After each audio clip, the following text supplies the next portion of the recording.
നേർവേദി പ്രഭാഷണ പരമ്പരയിലേക്ക് ഏവർക്കും സ്വാഗതം. സുവിശേഷകൻ കുഞ്ഞുമോൻ തോട്ടപ്പള്ളി ഇപ്പോൾ നിങ്ങളുമായി ദൈവവചനം പങ്കുവെക്കുന്നു. ശ്രദ്ധിച്ചാലും.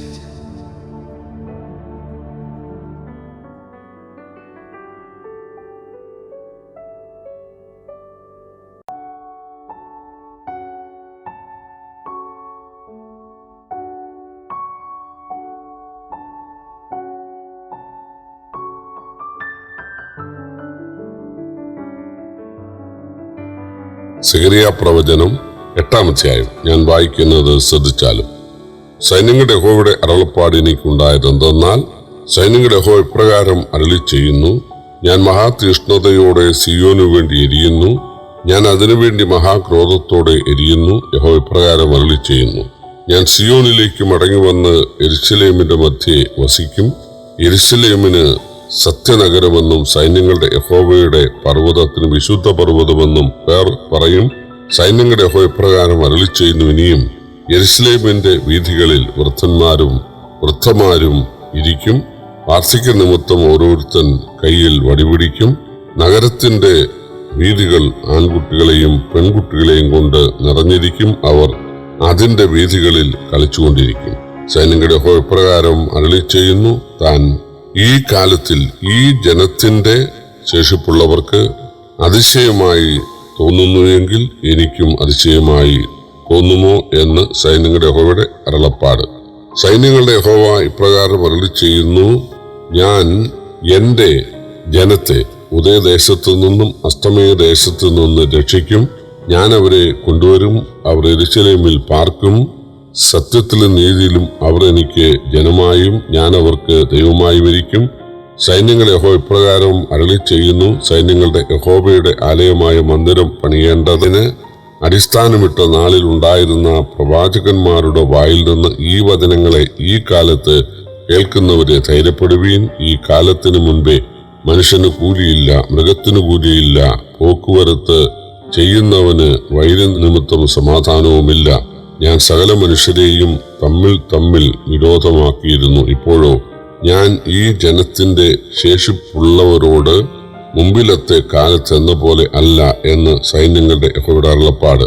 വിത സമാധാനത്തോടെ ആയിരിക്കും. മുന്തിരിവള്ളി ഫലം കായ്ക്കും. ഭൂമി അനുഭവം നൽകും. ആകാശം മഞ്ഞുപൊഴിക്കും.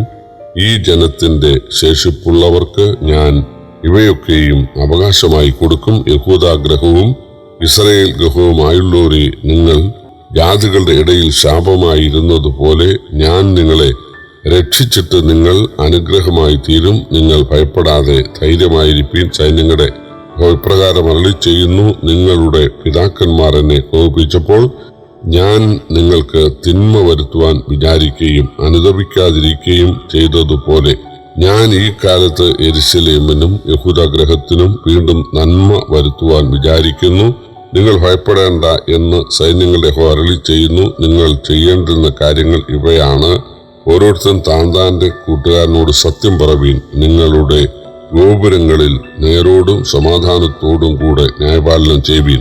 നിങ്ങളിൽ ആരും തന്റെ കൂട്ടുകാരന്റെ നേരെ ഹൃദയത്തിൽ ദോഷം നിരൂപിക്കരുത്. കള്ളസത്യത്തിൽ ഇഷ്ടം തോന്നുകയും അരുത്. ഇതെല്ലാം ഞാൻ വെറുക്കുന്നതല്ലോ എന്ന് യഹോവയുടെ അരുളപ്പാട്.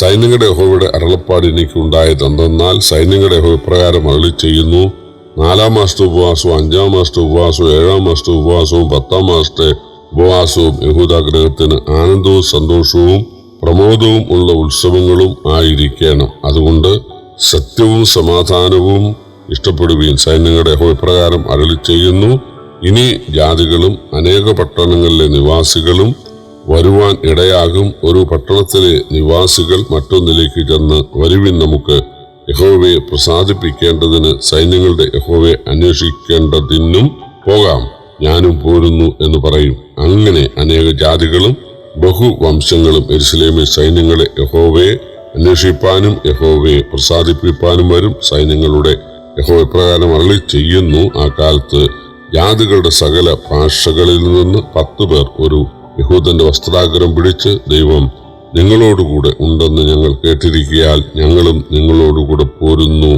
എന്ന് പറയും. ദൈവം സഖറിയാവിനോട് അരുളി ചെയ്തത്, ഞാൻ യെരൂശലേമിനു വേണ്ടി മഹാതീഷ്ണതയോടെ എരിയുന്നു. പണ്ട് അവരുടെ പാപനിമിത്തമാണ് ദൈവം അവരെ ഉപേക്ഷിച്ചതും അവർ ശാപഗ്രസ്തരായതും.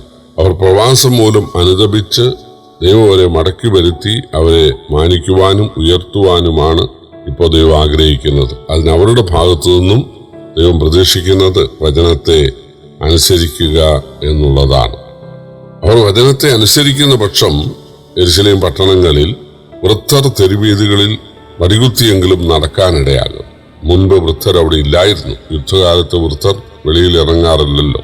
എന്നാൽ ദൈവം സമാധാന കാലം നൽകിയിരിക്കാൻ അവർ വീഥികൾക്കരികിൽ കൂട്ടമായിരുന്ന് വിശേഷങ്ങൾ പങ്കുവെച്ച് വിശ്രമിക്കും.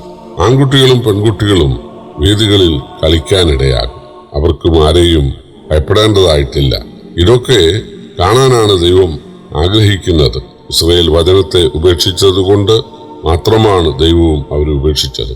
7 മുതൽ 13 വരെയുള്ള വാക്യങ്ങളിൽ കാണുന്നത്, ഞാൻ ലോകത്തിലെ എല്ലാ രാജ്യത്തു നിന്നും ഇസ്രായേലിനെ മടക്കി വരുത്തി പുതിയ ദൈവാലയത്തിൽ ആരാധിക്കാൻ ഞാൻ ഇടയാക്കും.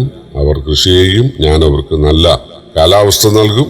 മുൻപ് ദൈവം അവർക്ക് ശാപം നൽകിയെങ്കിൽ ഇനി അവർ എല്ലാവർക്കും അനുഗ്രഹമായി തീരും. 14 മുതൽ അവസാനം വരെ വാക്യങ്ങളിൽ നാം കാണുന്നത്, ദൈവം അവസാനമായി പറയുന്നത്, നിങ്ങൾ സഹോദരന്മാരോട് സത്യം സംസാരിക്കുക. നിങ്ങൾ പട്ടണ ഗോപുരങ്ങളുടെ വിശാല സ്ഥലത്ത് നിങ്ങൾ ന്യായപാലനം ചെയ്യാൻ നേതാക്കന്മാർ ഇരിക്കുമ്പോൾ നീതിയായി ന്യായപാലനം ചെയ്യുക. സഹോദരവർഗത്തെ സ്നേഹിക്കുക. വെറും ചടങ്ങായിട്ട് അല്ല, ആത്മാർത്ഥതയോടെ നിങ്ങൾ ഉപവസിക്കുക. അങ്ങനെയെങ്കിൽ ജാതികൾ നിങ്ങളോട് ചേരാനിടയാകും. ഒരു യഹൂദന് 10 പുറജാതികളെ എന്നുള്ള നിലയിൽ ദൈവത്തിലേക്ക് നേടാനായിട്ട് സാധിക്കും. അത് ദൈവരാജ്യത്തിലാണ് പൂർണ്ണമായി നിറവേറുന്നത് എങ്കിലും ഇന്നും നിങ്ങളുടെ നല്ല ജീവിതം കണ്ട ആളുകൾക്ക് ദൈവഭാഗത്തേക്ക് വരുവാനായിട്ട് സാധിക്കും. ദൈവം നിങ്ങളെ അതിന് സഹായിക്കട്ടെ എന്നാണ് ദൈവം ആശംസിക്കുന്നത്. പ്രിയപ്പെട്ടവരെ, നമ്മൾ കർത്താവായ യേശുവിനെ വചനപ്രകാരം സുവിശേഷം അനുസരിച്ച് സ്നേഹിക്കുന്ന പക്ഷം, കർത്താവ് കാണിച്ച മാതൃകപ്രകാരം ജീവിക്കുന്ന പക്ഷം തീർച്ചയായിട്ടും ആളുകൾ നമ്മുടെ പിന്നാലെ വരും. യേശുവിൻ്റെ പിന്നാലെ ആളുകൾ കൂടി അവനെ തിക്കിക്കൊണ്ടിരുന്നു എന്ന് പല സ്ഥലത്ത് നമ്മൾ വായിക്കുന്നുണ്ട്. അതുപോലെ ആളുകൾ തീർച്ചയായിട്ടും നമ്മോടൊപ്പം കർത്താവിനെ ആരാധിക്കുവാൻ വരും. അതുണ്ടെങ്കിൽ തീർച്ചയായിട്ടും ദൈവം നമ്മിൽ പ്രസാദിച്ചിരിക്കുകയാണ്. പക്ഷെ ആരും നമ്മോടൊപ്പം ആരാധിക്കാൻ ഇല്ല എങ്കിൽ തീർച്ചയായിട്ടും ദൈവത്തിൽ നമ്മിൽ പ്രസാദമില്ല എന്ന് മനസ്സിലാക്കണം. ദൈവം നമ്മെ ഫലമുള്ളവരാക്കട്ടെ. ദൈവനാമം വാഴ്ത്തപ്പെടുമാറാകട്ടെ.